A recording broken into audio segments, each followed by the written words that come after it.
Bonjour mesdames et messieurs, aujourd'hui j'ai décidé de vous parler des manifestations au Moyen-Orient et ainsi essayer de démystifier ce que c'est que la dictature.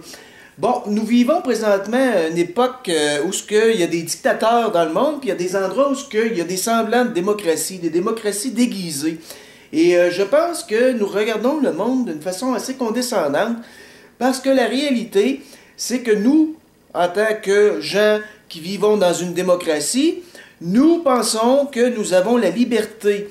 Or, la liberté, il s'agit de pouvoir parler le moindrement, de dire des choses qui sont pas dites par la majorité des gens pour se constater que la liberté de parole, on l'a pas vraiment.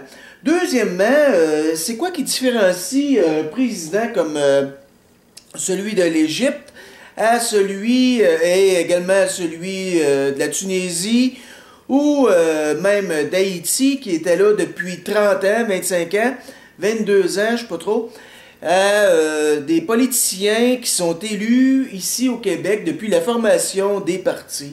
Je prends l'exemple du Parti québécois qui a été fondé en 1975, je crois, 76, je sais pas trop. Et bon, il y a des gens qui sont encore là, il y en a qui ont pris récemment leur retraite et étaient au pouvoir en tant que ministre, député, peu importe, depuis la formation du parti.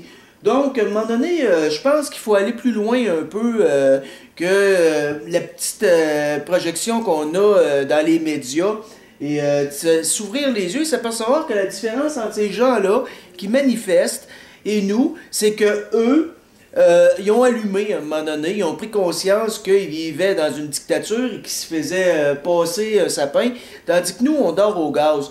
Vous allez voir, ils vont nous dire, eux autres, là-bas, qu'ils se sont fait fourrer, ils se sont fait voler de l'argent par le parti, par le président au pouvoir, tandis que nous, ici, si on regarde, on a eu une commission récemment sur la nomination des juges qui a coûté 5 millions de dollars aux contribuables et puis qui a donné 0 avec une barre. Et bon, c'est de l'argent qui a été pris dans nos poches.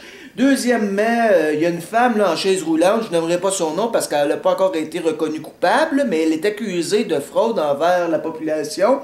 Elle était également au pouvoir et puis elle nous a volé 700 000 piastres en se payant des soupers avec sa gang de snobs et en se faisant faire des cartes de golf sur mesure. Tout ça au détriment de la population, d'une certaine manière, qui travaille à la sueur de leur front pour réussir à gagner leur petit pain. Donc, à un moment donné, oui, la dictature, mais la dictature, des fois, elle peut prendre plusieurs visages. Merci, bonne journée. Je vous invite à réfléchir à ma question du jour.